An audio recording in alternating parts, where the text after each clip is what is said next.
ശ്രീ രഘുനാഥ് നായർ, ചൈനയെപ്പോലെ തുർക്കിയും നമ്മുടെ പ്രഖ്യാപിത ശത്രുവാണ്. ചൈനയും പാകിസ്ഥാനും പോലെ തുർക്കിയും പ്രഖ്യാപിത ശത്രുവാണ്. നമ്മൾ ഈ ഓപ്പറേഷൻ സിന്ദൂറിൽ കണ്ടതാണ്. പാകിസ്ഥാന് ആരൊക്കെയാണ് സഹായം കൊടുത്തത് എന്ന് ഇതിനകം വെളിപ്പെട്ട് കഴിഞ്ഞിരിക്കുകയാണല്ലോ. ഈ ഒരു സാഹചര്യത്തിൽ തുർക്കിയിലെ ഒരു കമ്പനി സെലബി, അവർ ഇപ്പോഴും നമ്മുടെ രാജ്യത്തെ പ്രധാനപ്പെട്ട വിമാനത്താവളങ്ങളിലെ ഗ്രൗണ്ട് ഹാൻഡ്ലിങ്ങും കാർഗോയും കൈകാര്യം ചെയ്യുന്നത് നമ്മുടെ രാജ്യസുരക്ഷയ്ക്ക് ഭീഷണിയല്ലേ? അനിൽ നമ്പ്യാർജി, നമ്മൾ ഈ രാജ്യസുരക്ഷയുടെ കാര്യം പറയുമ്പോൾ പ്രത്യേകിച്ച് ഏവിയേഷൻ സെക്ടറിലേക്ക് വരുമ്പോൾ എനിക്ക് ഓർമ്മ വരുന്നത് ബിറ്റ്വീൻ 1990 ആൻഡ് 1995, ഏത് വർഷമാണെന്ന് കൃത്യമായിട്ട് ഓർക്കുന്നില്ല, ചണ്ഡീഗഡിലെ ട്രിബ്യൂൺ ന്യൂസ് പേപ്പറിൽ ഒരു ആർട്ടിക്കിൾ വന്നു. ഞാൻ അന്ന് ചണ്ഡീഗഡ് എയർഫോഴ്സ് സ്റ്റേഷനിൽ വർക്ക് ചെയ്യണം. ആർട്ടിക്കിള് ഒരു ഫീമെയിൽ ജേർണലിസ്റ്റ് ആണ് എഴുതിയത്. Indian air force security is costing only 25 പൈസ. ഇന്ത്യൻ എയർഫോഴ്സിന്റെ സെക്യൂരിറ്റിക്ക് 25 പൈസയുടെ വില.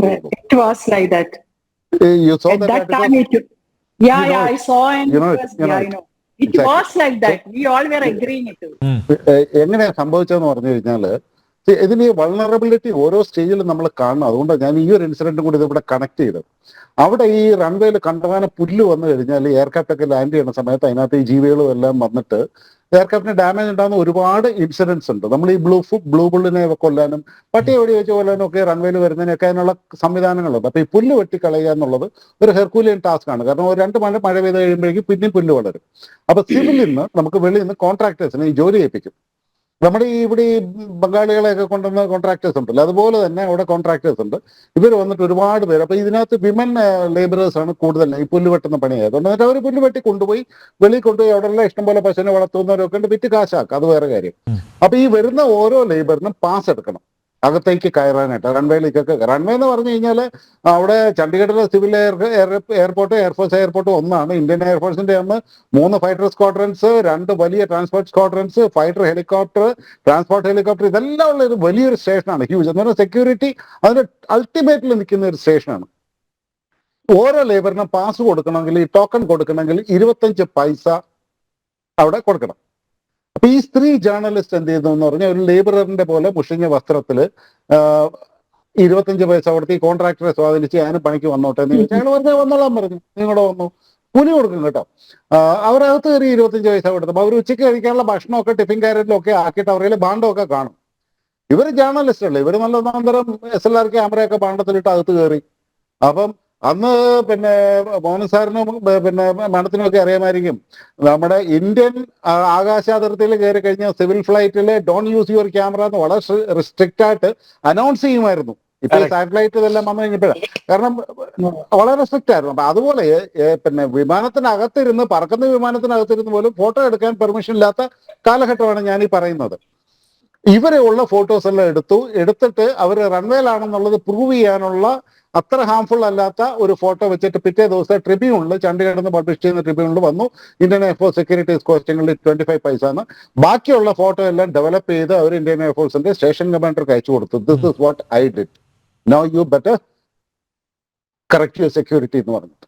ഇത്ര സെക്യൂരിറ്റി ലാബ്സ് ഇതുണ്ടെന്നുള്ളതൊരു ഫാക്റ്റാണ്. അപ്പം എനിക്കും അറിയില്ലായിരുന്നു. ഈ സെലബിയുടെ കേസ് വന്നപ്പോഴാണ് ഞാനും ഇതിനെക്കുറിച്ച് ഒന്ന് അന്വേഷിക്കുന്നതും. പിന്നെ മോഹൻ സാറ് പറയുന്നത് കേട്ടിട്ട്, ഞാൻ ലേറ്റ് ആയിട്ടാണ് ജോയിൻ ചെയ്തത്, മാഡം പറഞ്ഞ എന്തൊക്കെയാണെന്ന് കേട്ടില്ല. മോഹൻ സാറ് പറയുന്നത് കേട്ട് കഴിഞ്ഞപ്പോൾ സത്യം പറഞ്ഞു കഴിഞ്ഞാൽ കണ്ണു തള്ളിപ്പോയി. കാരണം ഇതിനകത്ത് ഇവർ കവർ ചെയ്തോന്ന് അറിയില്ല. ഇതിനകത്ത് ഇപ്പോഴത്തെ മോഡേൺ പിന്നെ എന്താ പറയാ, ഇപ്പോഴത്തെ മോഡേൺ വാർഫെയർ എന്ന് പറഞ്ഞു കഴിഞ്ഞാൽ ഇൻഫർമേഷൻ കളക്ഷൻ. നമ്പ്യാർ സാറ് നമ്മുടെ കോവിഡിന്റെ സമയത്തെ, ഞാൻ ഇൻഫർമേഷൻ കളക്ഷന്റെ വാല്യൂ കൂടെ ഒന്ന് പറഞ്ഞിട്ട് പോവാം. കോവിഡിന്റെ സമയത്ത് സ്പ്രിംഗ്ലർ അല്ലെ ഒരു ഡാറ്റ കളക്ഷൻ നമ്മൾ കോൺട്രാക്ട് കൊടുത്ത്, അന്ന് പിന്നെ നമ്മുടെ ശിവശങ്കരനെ ആദ്യം വെട്ടിലാക്കുന്നത് അതാണ്. എക്സാക്ട്ലി. അന്ന് ഒരാളുടെ കംപ്ലീറ്റ് ക്ലിനിക്കൽ ഡാറ്റയാണ് അതിൽ കൊടുത്തിരുന്നത്. 2 ലക്ഷം പേരുടെയും കണ്ടാ കൊടുത്തത്. ഒരാളുടെ ഡാറ്റയ്ക്ക് ഇന്റർനാഷണൽ മാർക്കറ്റിൽ 1,50,000 രൂപ വിലയുള്ള കാലഘട്ടമാണ്. This is the cost of A data. ഇവിടെ നമ്മൾ നോക്കുന്ന സമയത്ത് ഇവർ ഇപ്പം പിന്നെ മോഹൻ സാറ് പറഞ്ഞതാണ് കേട്ടത്, ഇവർ ചെറിയ പ്രോഫിറ്റിൽ ഇന്ത്യയിൽ വന്നിട്ട് ഇത് എടുക്കുക. അപ്പൊ അവർക്ക് ലാഭം നഷ്ടമല്ലായിരുന്നു, ഇന്ത്യൻ മാർക്കറ്റിൽ പെനിട്രേറ്റ് ചെയ്യാന്നുള്ള ഒരു ഉദ്ദേശം.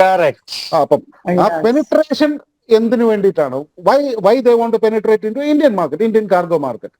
ഒന്ന് ആക്സസ് ടു സെൻസിറ്റീവ് ഡാറ്റ തന്നെയാണ് ഒരു ഉദ്ദേശം. അതെ. ഇപ്പോഴത്തെ കാലഘട്ടത്തിൽ ഈ ട്രേഡ് ആൻഡ് സെക്യൂരിറ്റി, ട്രേഡ് എവിടെ നിന്ന് വരുന്നു, എങ്ങോട്ടേക്ക് പോകുന്നു എന്തെന്നുള്ളത് അവിടെ നിൽക്കട്ടെ, അത് എക്സ്റേയിൽ വന്നു കഴിഞ്ഞാൽ എന്താണെന്നുള്ളതും അറിയാം.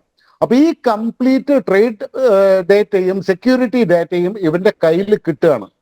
എങ്ങനെയാ മാനിപ്പുലേറ്റ് ചെയ്യാൻ പറ്റാത്തത്? എങ്ങനെയാണ് മാനിപ്പുലേറ്റ് ചെയ്യാൻ പറ്റാത്തത്? പൈസയും കിട്ടും, ഡാറ്റയും കിട്ടും. അതെ, ഇഷ്ടംപോലെ. അതെ, പൈസയും കിട്ടും. നമ്മൾ അവർക്ക് കാശ് കൊടുത്ത് നമ്മുടെ ഡാറ്റ എടുക്കാൻ നമ്മൾ അവർക്ക് കാശ് കൊടുക്കുന്ന പോലെ. എക്സാക്ട്ലി. പിന്നെ വളരെ ഭയങ്കരമായിട്ടുള്ള എസ്പിയണേജ് റിസ്ക് ഇതിനകത്തുണ്ട്. ചാരപ്രവർത്തിയുടെ റിസ്ക് ഉണ്ട്. കാരണം ഇപ്പൊ സാർ തന്നെ പറഞ്ഞു, ഡിഫൻസിന്റെ ഷിപ്മെന്റ് ഇസ്രായേലിൽ നിന്നൊക്കെ സിവിൽ കാർഗോ പ്ലെയിനിലാണ് വരുന്നെന്നുള്ളത്. ഡിഫൻസിന്റെ കാർഗോ പ്ലെയിനിൽ വന്നു കഴിഞ്ഞാൽ ഇൻഫർമേഷൻ വരും, മാനിഫെസ്റ്റോ ഗഡ്ബഡിയെല്ലാം നമുക്ക് ഇൻഫർമേഷൻ വരും. അപ്പൊ സിവിൽ കാർഗോയിൽ വന്നിട്ട് ഇവരെ പോലുള്ള സീനിയർ ആളുകളാണ് അത് ഹാൻഡിൽ ചെയ്തതെന്ന് പറയുമ്പോൾ അതിനകത്തും ഇൻസ്ട്രക്ഷൻ വരുന്നു സീനിയർ ആളുകൾ ഹാൻഡിൽ ചെയ്യണമെന്ന്. പക്ഷെ അത് 100% പാലിക്കപ്പെടുന്നുണ്ടോ എന്നുള്ളതിന് ഉറപ്പൊന്നുമില്ലല്ലോ. These people also can penetrate into it, അല്ലെ? അപ്പൊ അങ്ങനെ ഡിഫൻസ് ഷിപ്മെന്റ്സിന്റെ ഇൻഫർമേഷൻസ് ഇവർക്ക് കളക്ട് ചെയ്യാൻ പറ്റും, ഇത് വേണ്ട സ്ഥലങ്ങളിലേക്ക് എത്തിക്കാൻ പറ്റും. ഡിപ്ലോമാറ്റിക് കാർഗോകൾ വരുമ്പോൾ അതിന്റെ ഇൻഫർമേഷൻ കംപ്ലീറ്റ്ലി ഇവർക്ക് കിട്ടും. ആരുടെയൊക്കെയാണ് കാർഗോസ് വരുന്നത്, who are the people coming, എത്ര കിലോ ഉണ്ടായിരുന്നു, എന്തൊക്കെ ഉണ്ടായിരുന്നു, ഓക്കെ. അതിന് പിന്നെ അവര് എക്സ്റേ ഒന്നും ഇല്ലായിരിക്കും. അതുപോലെ ഹൈ വാല്യൂ കൊമേഴ്സ്യൽ ഗുഡ്സ് വരുന്ന ഒരുപാടുണ്ട്, വലിയ വലിയ എക്യുപ്മെന്റ്സ്. ഇപ്പൊ സാറ് പറഞ്ഞ പോലെ ഡ്രോണൊക്കെ വരുന്ന സമയത്ത്, ഡ്രോണൊക്കെ ചെറിയ ചെറിയ ഡ്രോൺ ആണെന്നുണ്ടെങ്കിൽ അത് വേറെ. പക്ഷെ വലിയ എക്യുപ്മെന്റ്സ് വരുന്ന സമയത്ത് ഇപ്പൊ ഒരു എയർക്രാഫ്റ്റിന്റെ പാർട്സ്, ഇപ്പൊ നമ്മളിപ്പോ വിദേശത്തു നിന്ന് വിമാനങ്ങൾ വാങ്ങിക്കുന്ന ഒരു വിമാനത്തിന്റെ വിങ്ങോ അതുപോലെയുള്ള സാധനങ്ങളൊക്കെ വരികയാണെന്നുണ്ടെങ്കിൽ, ഈ കാർഗോയ്ക്കകത്ത് വരികയാണെന്നുണ്ടെങ്കിൽ ഒരു ഫൈറ്റർ പ്ലെയിന്റെ കൃത്യമായിട്ട് വെളിയിൽ നിന്ന് കണ്ടാൽ തന്നെ അറിയുന്നതാണ് സാധനം എന്നുള്ളത്. കാരണം ഈ എക്യുപ്മെന്റ്സ് ഹാൻഡിൽ ചെയ്ത് പരിചയമുള്ള ഒരാൾ, ഇപ്പൊ എന്നെ പിടിച്ച് ഒരു കാർഗോ ഹാൻഡിലിംഗിൽ ഏൽപ്പിച്ചു കഴിഞ്ഞാൽ നിങ്ങൾ എങ്ങനെയൊക്കെ പൊതിഞ്ഞ് കെട്ടി വെച്ചാലും ഇതൊരു ഡിഫൻസ് എക്യുപ്മെന്റ് ആണെങ്കിൽ ഏകദേശം എനിക്കൊരു ഐഡിയ കിട്ടും, ഇത് ഏത് പാർട്ടാണ്, ഇത് എന്താണ്, ഏകദേശം ഒരു ഐഡിയ കിട്ടും. അപ്പൊ ഇതിനു വേണ്ടി മാത്രമായിട്ട് വെൽ ട്രെയിൻഡ് ആയിട്ടുള്ള ഒരാളാണെന്നുണ്ടെങ്കിൽ നമ്മൾ അറിയില്ല നമ്മുടെ ഇൻഫർമേഷൻ ഇങ്ങനെ ഈ മറ്റേ മണൽ ഉയർന്നു പോകുന്ന പോലെ. പിന്നെ സൈബർ സെക്യൂരിറ്റി റിസ്ക് ഭയങ്കരമല്ലേ സാറേ? അത് പിന്നെ എനിക്കത്, കാരണം ഇവരുടെ ഒരു ക്ലാരിഫിക്കേഷൻ കൂടെ വേണം. കാരണം ഇന്ന് നമുക്ക് ട്രാക്കിങ്ങിന് വേണ്ടിയിട്ട് കണ്ടമാണ് digital system, everything is digitalised. Sir, ഇപ്പൊ നമ്മുടെ ടാർമാക്കിലേക്ക് പോകുന്ന ഒരു സ്റ്റാഫിന്റെ ഒരു പേന, പണ്ടൊക്കെ നമ്മുടെ ഈ സ്പൈ പെൻ എന്ന് പറയുന്നത്, ഒരു മിനിറ്റ് സാർ, ഈ സാധനം അവരുടെ പോക്കറ്റിലിട്ട് കഴിഞ്ഞാൽ ആരും സംശയിക്കില്ല, പേന ഒരു സ്പൈ പേന. ആ സ്പൈ പേന കൊണ്ടുപോയിട്ട് ഡൽഹി എയർപോർട്ടിന്റെ ടാർമാക്കിൽ നമ്മൾ ഇറങ്ങിക്കഴിഞ്ഞാൽ, അതായത് എയർ സൈഡിൽ ടാർമാക്കിൽ ഇറങ്ങിക്കഴിഞ്ഞാല് പാലം വിമാനത്തിലുള്ള പാലം എയർഫോഴ്സ് സ്റ്റേഷന്റെ സർവ്വ സീക്രട്ടും നമ്മൾ ഒന്ന് നടന്നാ കിട്ടും. മാഡം കറക്റ്റ് അല്ലേ ഞാൻ പറയുന്നത്? അതെ അതെ അതെ. ഈ പുറമേ നിന്ന് കാണുന്നവർക്ക് മാത്രമാണ് നമുക്ക് എയർപോർട്ട് റൺവേ ആയിട്ടുള്ള വ്യത്യാസം. പുറമെ വലിയ മതിലൊക്കെ കെട്ടി കമ്പി വേലിയൊക്കെ കെട്ടിയിട്ടുണ്ടാവും, പക്ഷെ അകത്ത് ഈ സാധനം എല്ലാം ഒന്നാണ്. അപ്പം ഈ തുർക്കിഷ് കമ്പനികള്, ഞാൻ ഒന്നും കൂടി പറയാം, പിന്നെ അത് മറന്നു, ഒരു 60 വയസ്സായി. പിന്നെ കാരണം എന്താണെന്ന് വെച്ച് കഴിഞ്ഞാല് ഈ തുർക്കിഷ് കമ്പനികൾക്ക് വേറെ ഒരു ഫീൽഡിലും വരാൻ താല്പര്യമില്ല. അവർക്ക് വേറെ ഒരു സാധനം ഉണ്ടാക്കാൻ താല്പര്യമില്ല. അവര് ഞാൻ പറഞ്ഞുതരാം, ഹവാസ് എന്ന് പറഞ്ഞ് വേറൊരു കമ്പനി ഉണ്ട്. ആ കമ്പനി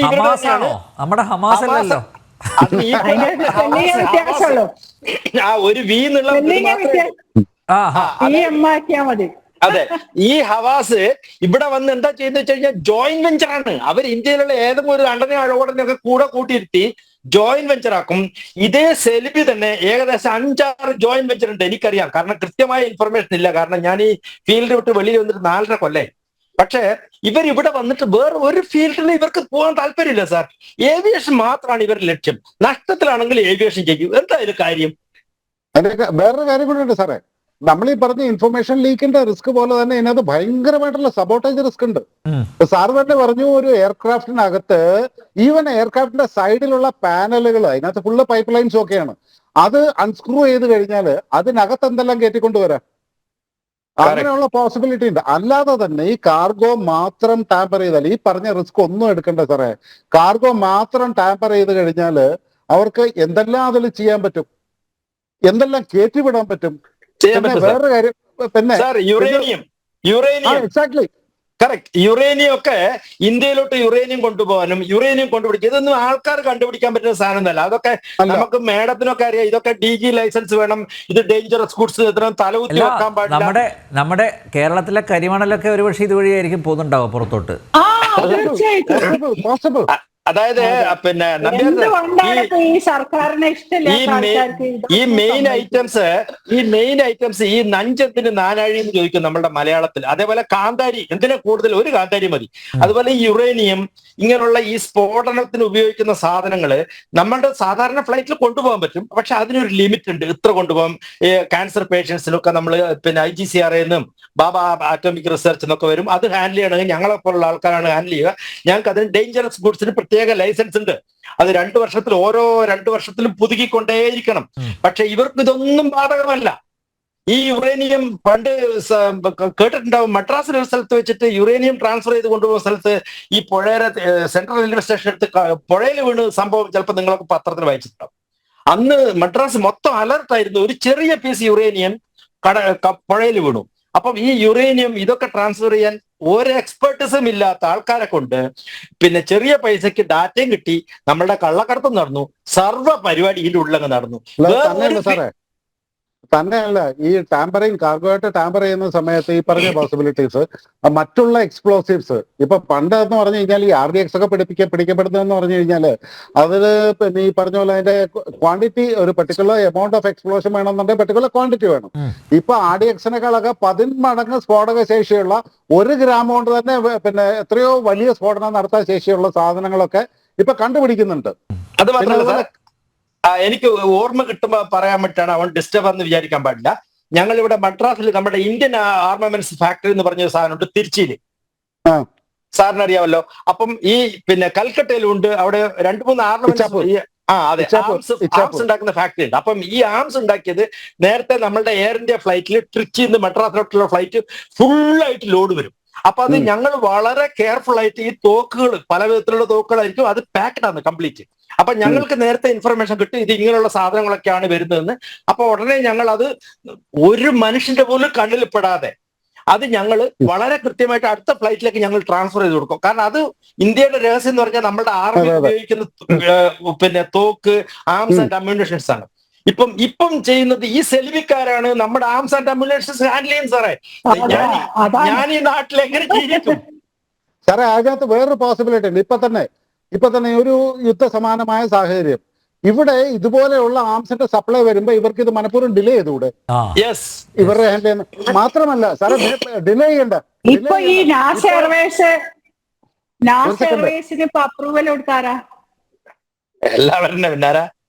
അല്ല, ഇനി വേറൊരു പോസിബിലിറ്റിയും കൂടെ പറയാം. ഇപ്പൊ ഈ പറഞ്ഞ പോലെ ചെന്നൈ എയർപോർട്ടിലേക്ക് വന്ന ഒരു സാധനം നേരെ ഡൽഹിക്ക് പോകണം. ഇതിനെ നേരെ കൊണ്ടുപോയി ബോംബെക്കോ അല്ലെങ്കിൽ കൽക്കട്ടയ്ക്കോ കയറ്റി വിട്ടു കഴിഞ്ഞാൽ എന്ത് ചെയ്യും? വെസ്റ്റേൺ ബോർഡറിൽ പോകേണ്ട സാധനം നേരെ ഈസ്റ്റേൺ ബോർഡറിലേക്ക് വിട്ടു കഴിഞ്ഞാല് പിന്നെ അവിടുന്ന് ഇതിവിടെ വരണമെങ്കിൽ അവിടെ ഹാൻഡിൽ ചെയ്യുന്ന ഇവര് തന്നെയല്ലേ. അതുപോലെ സപ്ലൈ ചെയിൻ ഡിസ്റപ്ഷൻസ്, പിന്നെ ഇതിലൊക്കെ വലിയ റിസ്ക് അല്ലേ സാർ? ഇവർ ഇതിനകത്തൂടെ നടക്കുമ്പോൾ ഇതിനകത്തെ സ്റ്റാഫാണ്, ലിമിറ്റഡ് ചെക്കിങ് ഉണ്ടാവുള്ളൂ. കാരണം യൂഷ്വലി അകത്ത് കയറി കഴിഞ്ഞാൽ പിന്നെ ഈ കഴുത്തേൽ ഈ ടാഗും ഐഡന്റിറ്റി കാർഡും ഉണ്ടെങ്കിൽ പിന്നെ എങ്ങോട്ട് വേണം. ഇപ്പം അപ്പൊ അങ്ങേയറ്റം ഹൈ സെക്യൂരിറ്റി ഏരിയസിൽ ഇവർക്ക് കയറാൻ പറ്റുമല്ലോ, അവിടുത്തെ ഇൻഫർമേഷൻ കളക്ട് ചെയ്ത് പാസ് ചെയ്യാൻ പറ്റുമല്ലോ. VVIP മൂവ്മെന്റ്സ് വരെ ഇവർക്ക് ചോർത്താൻ പറ്റുമല്ലോ സാറേ. സാർ